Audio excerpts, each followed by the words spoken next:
Je m'appelle Julie Lemaire. J'ai 36 ans, je suis mère célibataire et je suis le genre de personne qui sait exactement où part chaque centime de son compte en banque. C'est pour ça que ce vendredi soir-là, quand une voix nonchalante a lancé depuis mon salon, j'ai juste utilisé ta carte pour acheter des bonbons, je n'ai pas fait de scandale. J'étais épuisé par le travail. J'ai haussé les épaules et je me suis dit que je vérifierais le débit plus tard. Des bonbons, ça coûte quoi? Quelques euros, non. Plus tard, c'était vers minuit, quand j'ai enfin ouvert mon application bancaire. Ce n'était pas des bonbons. C'était des places de concert, du matériel de gaming, des vêtements de marque et un voyage pour un festival que je n'avais jamais réservé. En moins d'une semaine, 7600 € s'étaient volatilisés de mon compte. C'était l'argent que j'avais mis de côté pour les frais d'orthodontie de mon fils et pour des réparations urgentes sur ma voiture. Mon cœur n'a pas explosé. Il s'est figé. J'ai appelé ma mère, la voix tremblante, et je lui ai exposé les chiffres, les captures d'écran, les dates.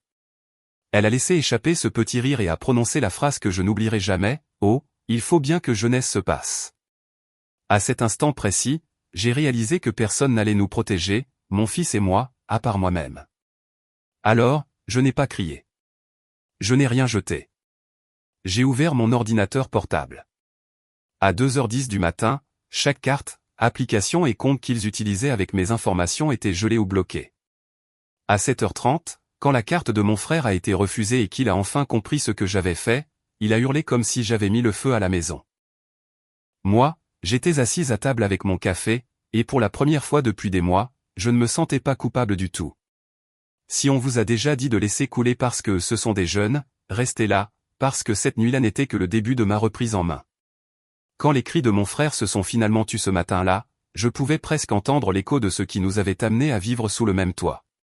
4 mois plus tôt, quand Thomas m'avait appelé depuis le parking d'une aire d'autoroute, il avait l'air brisé d'une manière que je ne lui connaissais pas. Il venait d'être licencié d'un poste dans la logistique dont il pensait prendre sa retraite. Ils avaient accumulé du retard sur leur loyer et leur propriétaire avait décidé qu'il en avait assez. Juste pour quelques semaines, avait-il dit, le temps que je me remette sur pied. J'ai regardé mon T4 à Lyon, j'ai pensé à la 3e chambre vide que j'utilisais comme bureau, et j'ai dit oui. Avant même de faire le calcul, j'ai installé mon fils de 15 ans, Léo, dans ma chambre, j'ai poussé mon bureau dans un coin et je me suis dit que c'était ça, la famille. Au début, c'était presque agréable, la maison plus pleine, plus vivante. Thomas plaisantait dans la cuisine. Sa femme, Cécile, parlait de tous les projets qu'elle allait lancer, et leur fils de 19 ans, Lucas, s'étalait sur le canapé, son téléphone vibrant au rythme de la musique pendant qu'il scrollait. Je travaille dans la gestion des risques et la conformité pour une mutuelle, ce qui est une façon élégante de dire que je passe mes journées à penser à tout ce qui peut mal tourner si les gens ignorent les règles. Mais chez moi, j'ai ignoré tous les signaux d'alerte. La facture de course a doublé, puis triplé. La facture d'électricité a grimpé parce que quelqu'un laissait toujours le chauffage à fond ou la télé allumée dans chaque pièce. Les emballages de plats à emporter s'empilaient parce que cuisiner demandait trop d'efforts. Après leur journée stressante à ne pas travailler, c'était moi qui sortais ma carte, en me disant que c'était temporaire. Léo a arrêté de demander si on pouvait partir en week-end parce qu'il savait que je ferais des heures supplémentaires. Il a perdu sa chambre, puis sa tranquillité, et un peu de sa maman. Tout ça pour que je puisse continuer à me dire que je faisais la bonne chose. À chaque salaire, je répartissais mon argent dans des petites catégories précises sur mon application de budget, prêt immobilier, charges, la licence de foot de Léo, le petit fonds d'urgence pour les frais médicaux auxquels je n'aimais pas penser, et la voiture qui faisait un bruit de casserole à chaque fois que je prenais le périphérique. Et puis il y avait les extras liés au fait d'avoir plus de monde sous mon toit, les commandes Uber Eats, les abonnements de streaming que personne ne regardait mais que personne n'éteignait, les tickets de transport et l'essence qui ne semblaient jamais mener à de véritables entretiens d'embauche. Chaque fois que j'essayais d'aborder le sujet en douceur, Thomas passait un bras autour de mes épaules et me disait que je réfléchissais trop, et qu'une fois qu'il aurait trouvé le bon poste, il me rembourserait tout. Cécile parlait de vendre des choses sur Vinted ou de lancer une activité complémentaire, mais d'une manière ou d'une autre, sa journée finissait toujours sur le canapé avec une série et un verre de vin. Lucas ne faisait même pas semblant. Il dormait tard, jouait aux jeux vidéo, regardait des influenceurs étaler leurs vacances et leurs baskets, et traitait mon salon comme un décor de vidéo plutôt que comme un lieu que quelqu'un d'autre travaillait dur pour payer. Au moment où ce soi-disant achat de bonbons s'est transformé en 7600 € en volée, la vérité était moche, mais simple. Je ne leur avais pas juste donné un endroit où dormir. Je leur avais donné mes limites, mes économies et ma paix. Et ils ne l'avaient pas juste pris. Ils s'étaient convaincus qu'ils y avaient droit. Je n'ai pas dormi après ça. Les chiffres sur l'écran étaient gravés dans mon cerveau. Chaque ligne était un rappel du peu de respect qu'ils avaient pour le toit au-dessus de leur tête. J'ai regardé les minutes défiler après 1h du matin. Puis j'ai posé mon téléphone et je suis allé dans le salon. La télé était éteinte.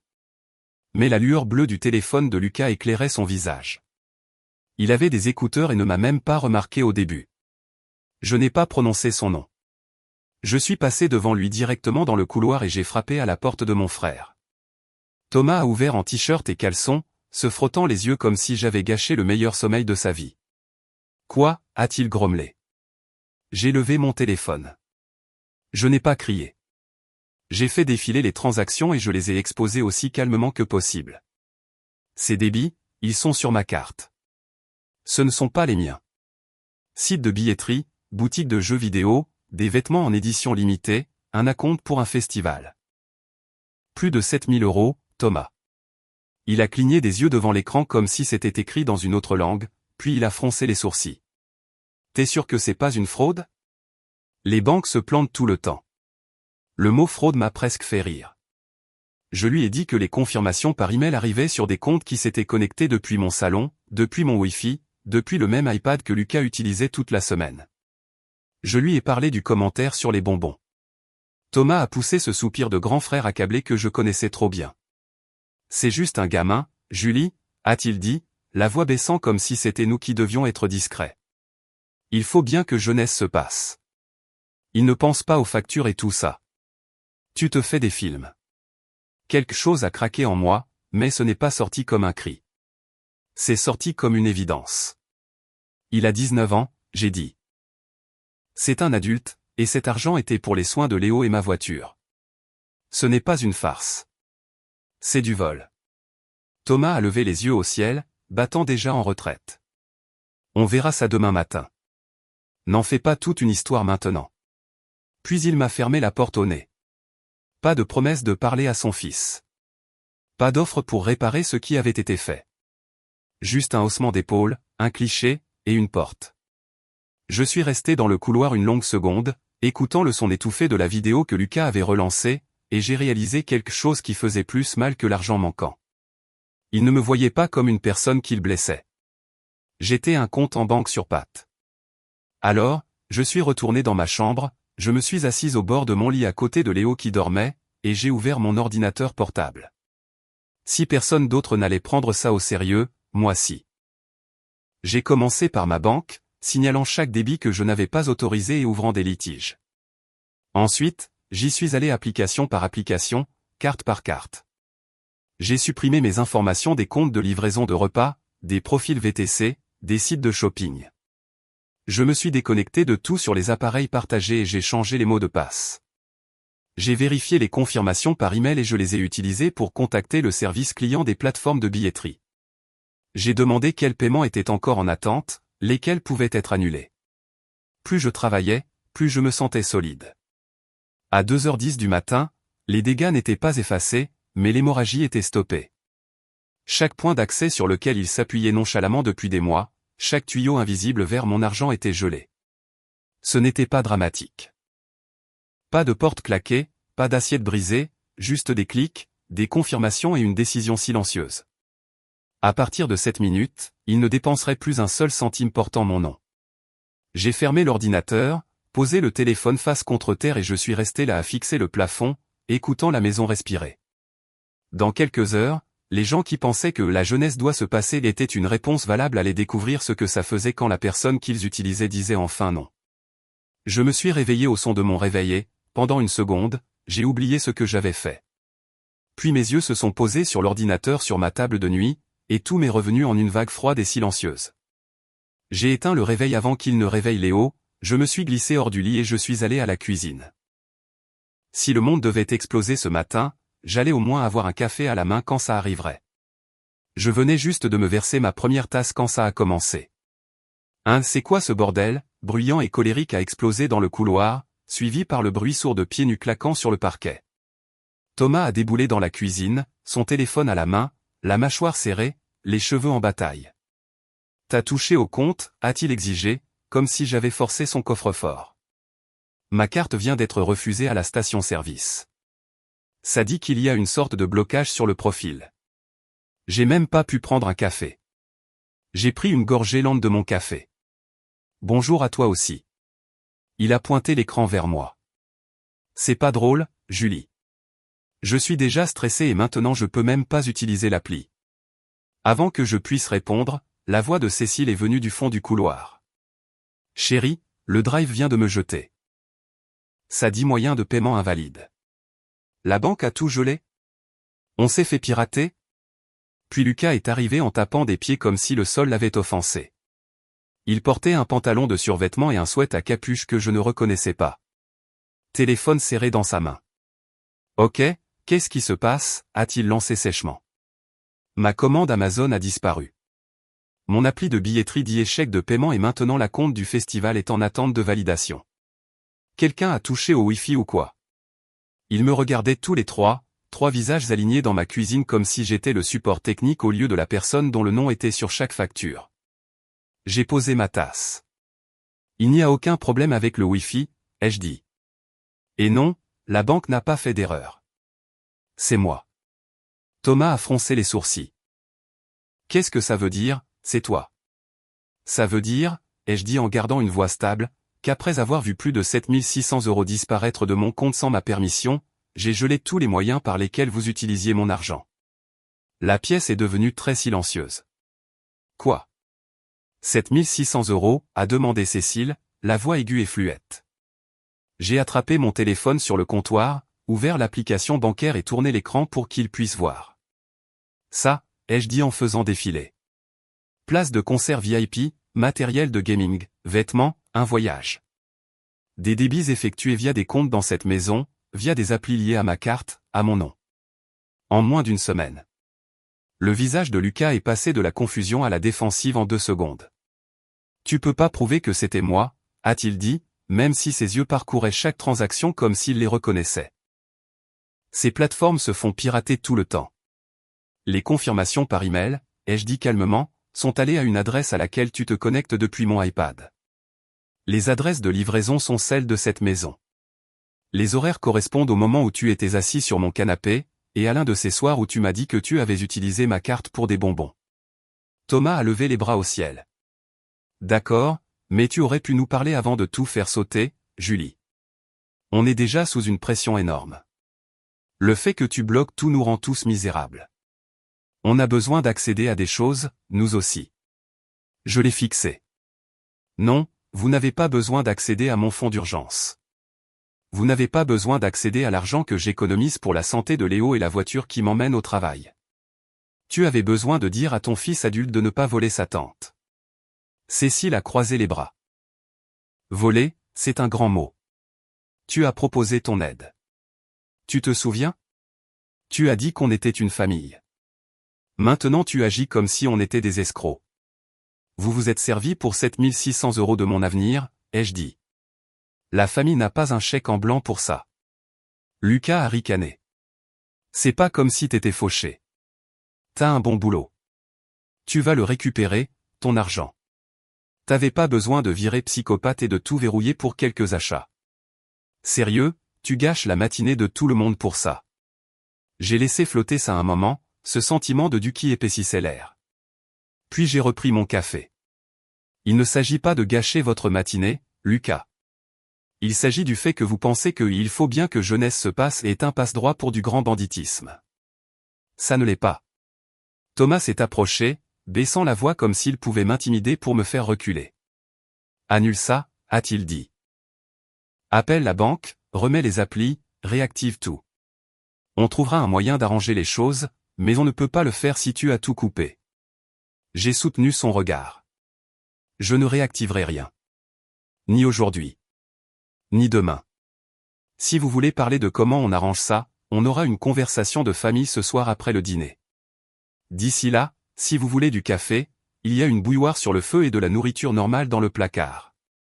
Vous vous débrouillerez. Il m'a regardé comme s'il ne me reconnaissait pas. Cécile a marmonné quelque chose dans sa barbe sur le fait que j'étais dramatique en repartant dans le couloir, le téléphone collé à l'oreille comme si elle signalait une urgence.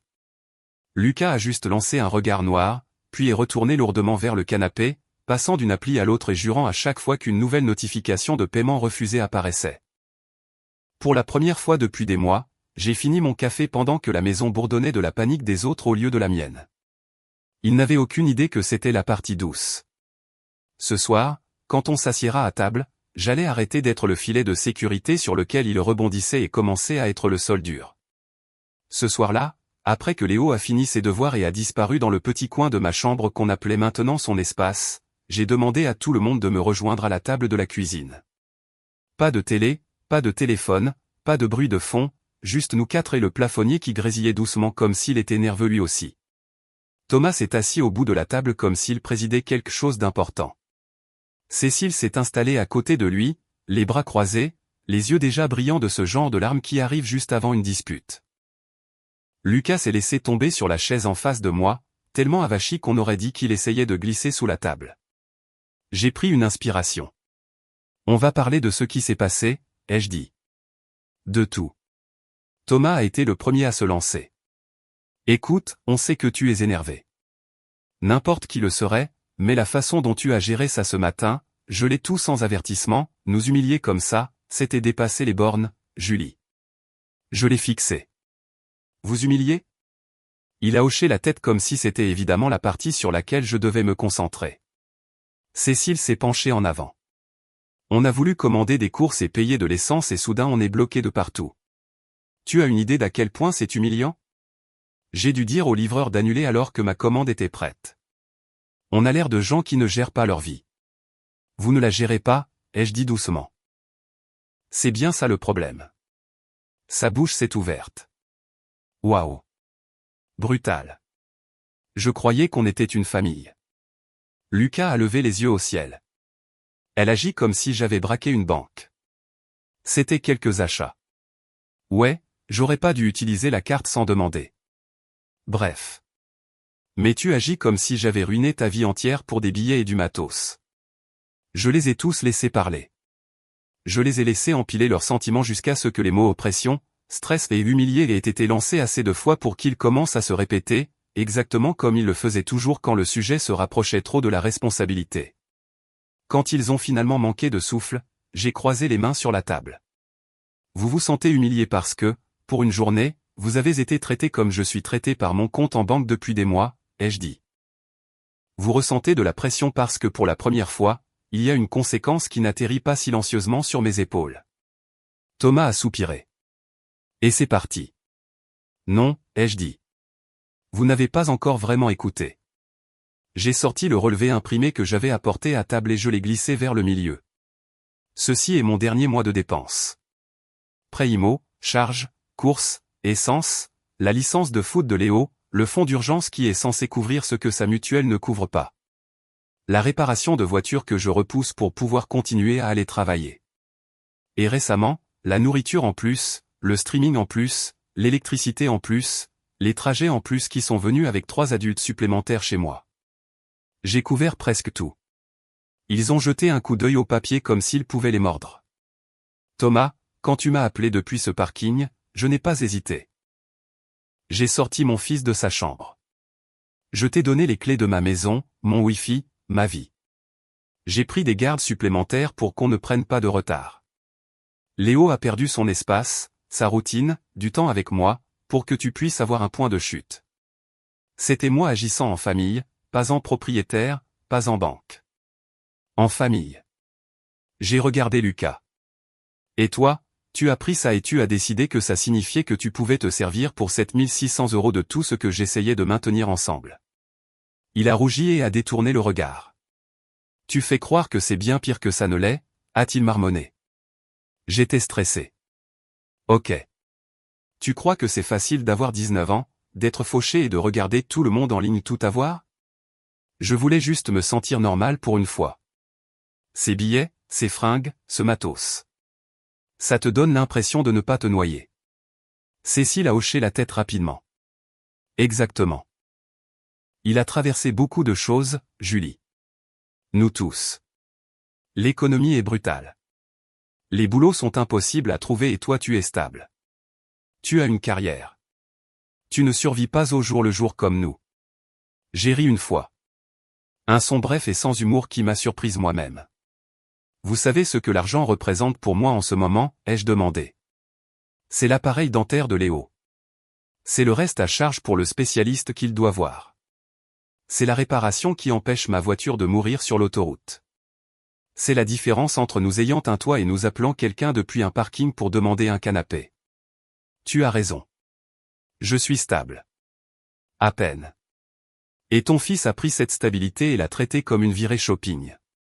Thomas s'est frotté le visage. Alors quoi? Tu veux qu'on parte? C'est là que ça mène? Parce que si c'est le cas, dis-le. Je veux que les choses changent, ai-je dit. Et si elles ne changent pas, alors oui, vous allez devoir partir. La pièce s'est refroidie. Cécile a chuchoté, tu ne ferais pas ça à ton propre frère. J'ai déjà sorti mon gosse de sa chambre pour mon propre frère, ai-je répondu. J'ai déjà vidé mon énergie, mon temps et maintenant mes économies. Alors, voici ce qui va se passer. Je me suis un peu redressé. À partir de maintenant, personne n'utilise aucune de mes cartes, comptes, applis ou identifiants. Point final. Si vous voulez un abonnement, vous le payez. Si vous voulez un plat à emporter, vous trouvez comment le payer. Mon argent n'est pas un bien communautaire juste parce qu'on partage le même nom de famille. Lucas a ricané, mais j'ai continué. Deuxièmement, toute personne ici de plus de 18 ans doit travailler activement ou chercher un emploi de manière concrète, pas en faisant défiler des annonces en soupirant. Je parle de candidature, de relance, d'entretien. Il y a des boulots de débutants, des jobs de service, de livraison, de mise en rayon. Ce n'est pas glamour, mais c'est un revenu. Je ne serai pas la seule personne dans cette maison à payer pour que des adultes vivent comme des adolescents. Thomas a ouvert la bouche, mais je l'ai coupé. Et troisièmement, ai-je dit d'une voix ferme. Vous avez 10 jours. 10 jours pour me montrer par des actes que vous êtes prêt à prendre vos responsabilités. Ça veut dire une forme de travail régulier qui rentre, un plan pour rembourser ce que vous devez, et la preuve que vous comprenez que ce qui s'est passé avec mon compte n'était pas une blague. Si dans 10 jours rien n'a changé, alors on commence à planifier votre départ. Je vous donnerai le préavis nécessaire. Je vous aiderai même à chercher quelque chose dans vos moyens. Mais ici, j'ai fait un geste englobant la maison, ce ne sera plus permanent. Le silence s'est installé entre nous. Thomas me regardait comme si je venais d'arracher un masque pour révéler une inconnue en dessous. Cécile clignait fort des yeux, essayant d'invoquer plus de larmes qui ne voulaient tout simplement pas venir. Lucas secouait la tête comme si je lui avais dit que le Père Noël n'existait pas. Tu ne peux pas penser ça sérieusement, a fini par dire Thomas. On est ta famille. Je le pense vraiment, ai-je dit. Parce que le fait que vous soyez ma famille est exactement la raison pour laquelle j'ai laissé ça durer si longtemps. Et le fait que je sois la mère de mon fils est exactement la raison pour laquelle ça va s'arrêter.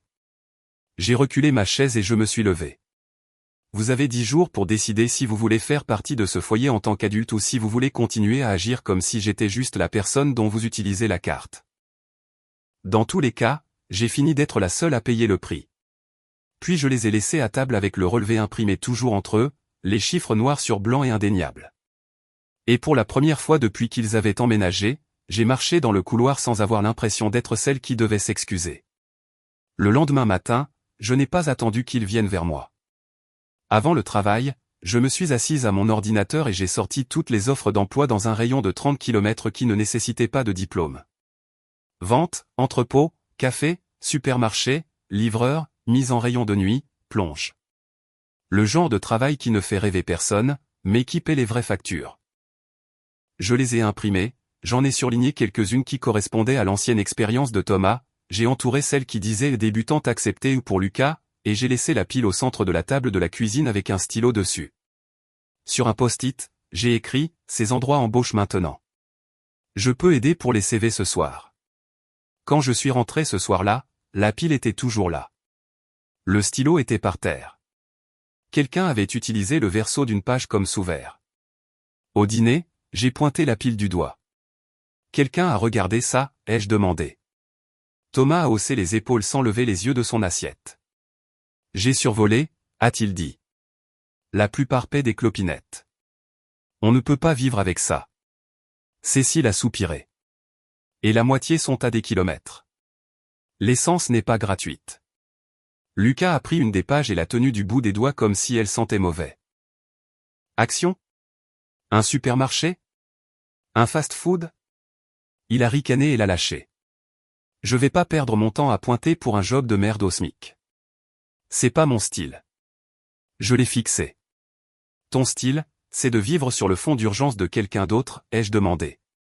Il a levé les yeux au ciel. T'es tellement dramatique.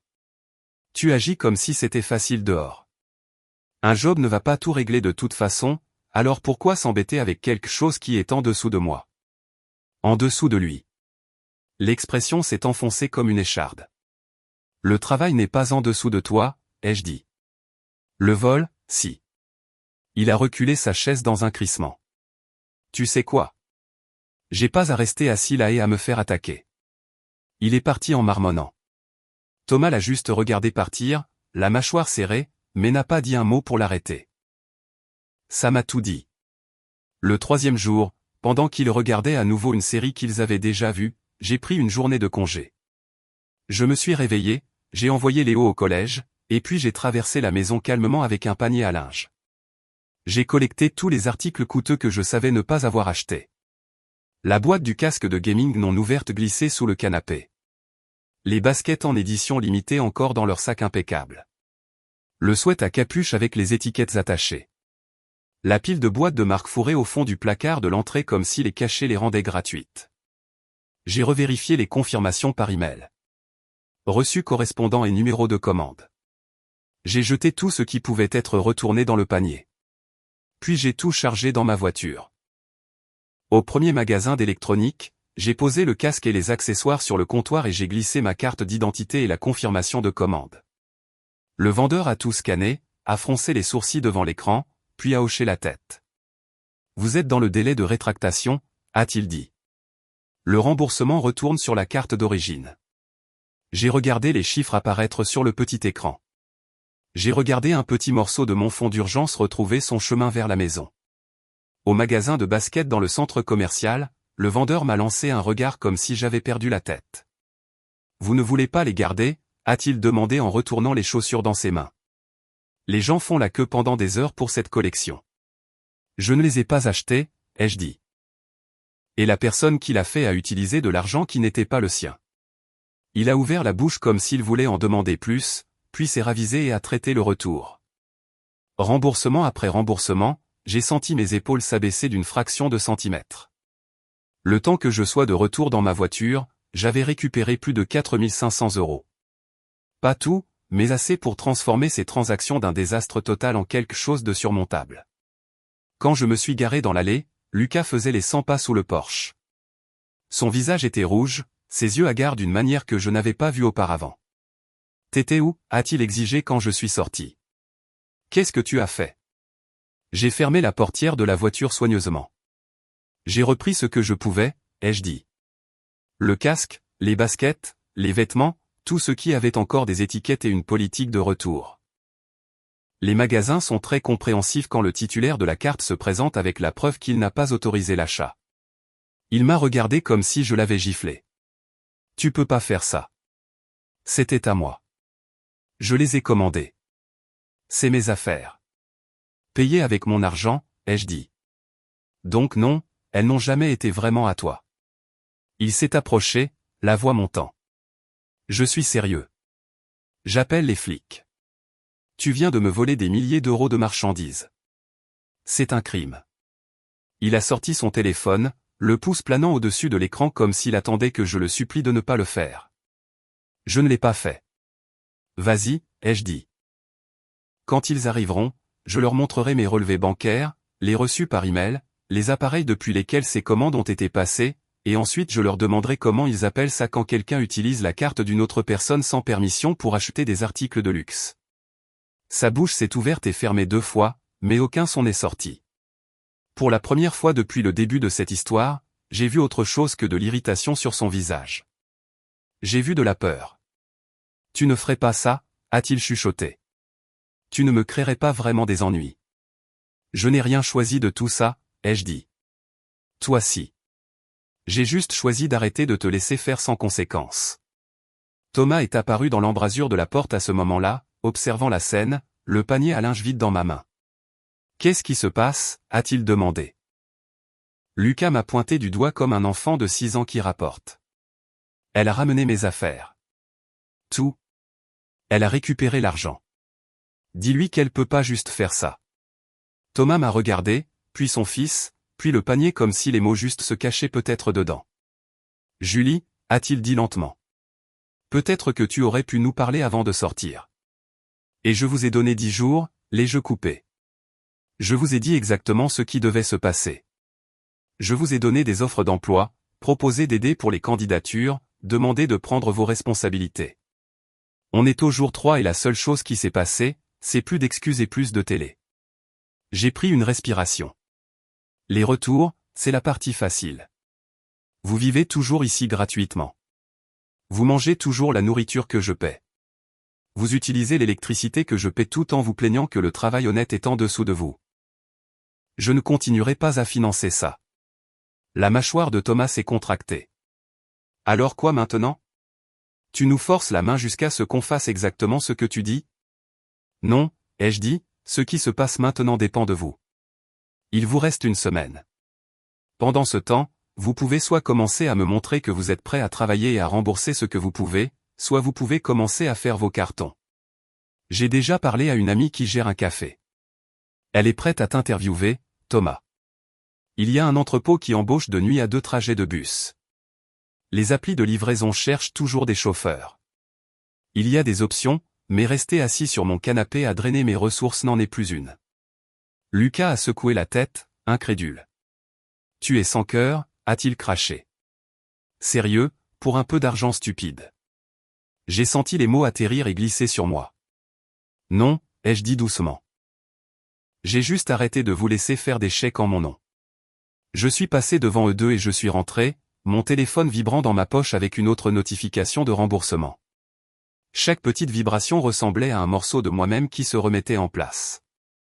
Ils pouvaient me traiter de froide, de dramatique, de sans cœur, tout ce qui les faisait se sentir mieux. Je n'étais plus intéressé par leurs étiquettes. J'étais intéressé par les résultats. Et s'ils n'allaient pas changer, alors dans 7 jours, leur adresse postale allait changer. La dernière semaine a ressemblé à un accident de voiture au ralenti que j'avais déjà prédit. Le 4e jour, Thomas a annoncé qu'il allait rencontrer mon ami au café. Il est rentré avec un planning papier à la main, se plaignant tout du long d'avoir dû rester debout et d'avoir été commandé par une manager de 20 ans, mais il s'est présenté à ses premiers services. Cécile s'est inscrite sur quelques applications de services, le genre où on fait les courses pour les autres, et a passé plus de temps à se plaindre du stationnement qu'à accepter réellement des commandes. Même Lucas a rempli une candidature en ligne pour un poste en entrepôt après que Thomas lui a crié dessus, puis a boudé quand ils ne l'ont pas rappelé dans les 24 heures. Pendant une minute, j'ai pensé que l'ultimatum avait peut-être marché. Il y a eu quelques soirées où la télé est restée éteinte parce que les gens étaient réellement fatigués d'avoir fait quelque chose. Le frigo ne se vidait pas aussi vite. J'ai commencé à espérer qu'il voulait réussir autant que moi. Puis les excuses ont commencé. Thomas est rentré un après-midi et a jeté son tablier sur le comptoir. Je ne fais pas ça, a-t-il dit. La paie est nulle. Les clients sont impolis et la manager me parle comme à un gosse. Ça ne vaut pas le coup.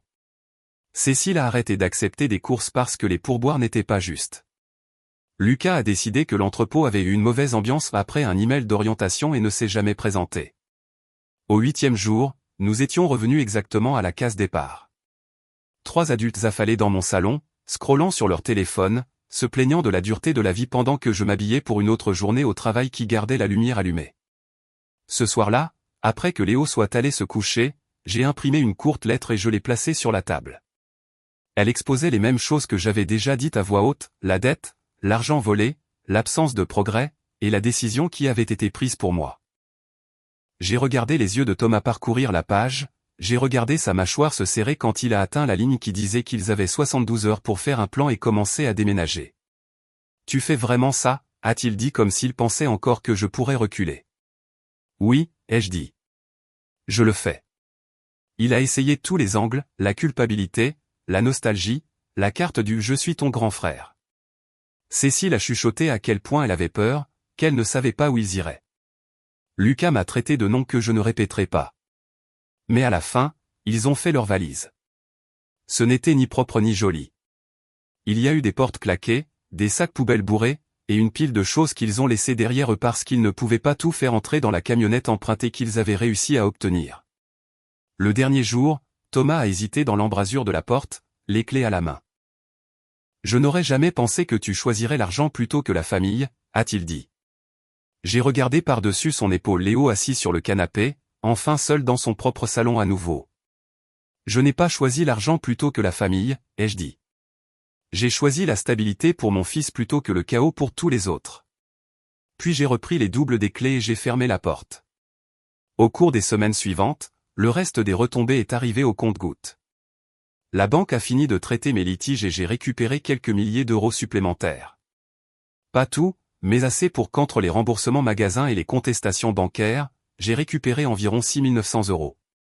J'ai payé les factures en retard, programmé la réparation de la voiture, renouvelé les ordonnances de Léo sans retenir mon souffle au comptoir de la pharmacie. Un samedi, quand la maison semblait étrangement et merveilleusement calme, j'ai emmené Léo au cinéma et je lui ai acheté du popcorn sans vérifier mon solde d'abord.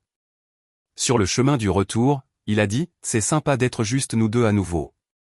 J'ai senti quelque chose se desserrer dans ma poitrine.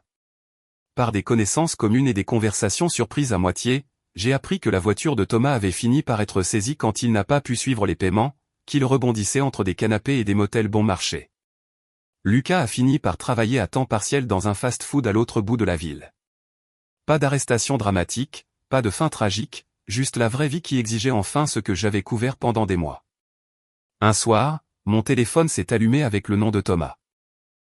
Le message vocal était une excuse brouillonne, plus d'excuses que de responsabilité, finissant par « J'espère que tu ne nous détestes pas ». Je n'ai pas rappelé. Je ne les détestais pas.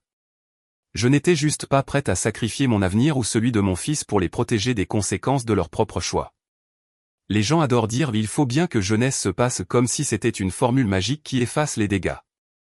Mais les enfants grandissent et à un moment donné, quelqu'un doit arrêter de nettoyer le désordre à leur place. Si vous écoutez ceci et que vous pensez aux fois où vous avez laissé les gens vous piétiner parce qu'ils étaient de la famille, considérez ceci comme votre autorisation de tracer une ligne. Vous protéger et protéger les gens qui dépendent vraiment de vous ne vous rend pas froid ou égoïste. Cela signifie que vous comprenez enfin que l'amour sans limite n'est pas de la gentillesse. C'est de l'autodestruction. Et parfois, la chose la plus aimante que vous puissiez faire pour eux et pour vous, c'est de verrouiller la porte, fermer l'application, et laisser les adultes apprendre à voler de leurs propres ailes.